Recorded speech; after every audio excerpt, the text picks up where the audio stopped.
خاتون کہنے لگی جی ہم نے کبھی اپنے ماں باپ کو لڑتے ہوئے نہیں دیکھا آج تک. بڑی بات ہے, بڑی زبردست بات ہے. اچھا وہ شوہر کیا کہہ رہا ہے؟ کہتے جی اس کے ابا نے مجھے خود بتایا ہے کہ ہم یہ چھوٹے بچے کی پیدائش کے بعد سے ہم کبھی ایک کمرے میں نہیں سوئے, ٹھیک, ہمارے بستر الگ تھے, اور جتنی ہماری لڑائی ہوتی تھی وہ آپ کی سوچ ہے, ٹھیک ہے. یہ اس وقت جیسے جیسے یہ بڑے ہوئے ہیں تو ہم لوگوں نے چونکہ کمرے الگ کر لیے اس لیے ہماری لڑائی جھگڑے ختم ہو گئے. اچھا اب وہ عورت نے چونکہ ماں باپ کو کوئی تقریباً 20 سال اس کی عمر تھی, اس نے ماں باپ کو کوئی تقریباً 15 سال کمرے الگ میں دیکھا سوتے ہوئے, ٹھیک ہے. تو وہی کہنے لگی کہ ان ایشو کیا تھا, وہ کہتی کہ یہ میرے کمرے میں آ کے لیٹتا ہے, مجھے اچھا نہیں لگتا. سبحان اللہ.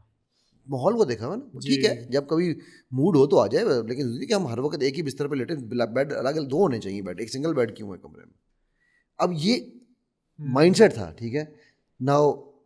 اس عورت کی چونکہ تربیت اس طرح سے ہوئی ہوئی تھی کہ اس نے اپنے گھر میں یہ چیز دیکھی تھی کہ بستر الگ ہونے چاہیے میاں بیوی کے, صرف جہاں پر کبھی اکٹھے ہو کے بات کرنی ہے تو کمرہ بند. اب کمرہ بند کر کے وہ جھگڑا کر رہے ہیں نہیں کر رہے ہیں, جو کر رہے ہیں ان کو تو نہیں باہر بچوں کو پتہ چل رہا, جی رائٹ. اچھا اب وہ کیا ہے کہ وہ میں نے سے کہا, میں نے کہا یار مجھے ایک بات بتاؤ تو اس پہ.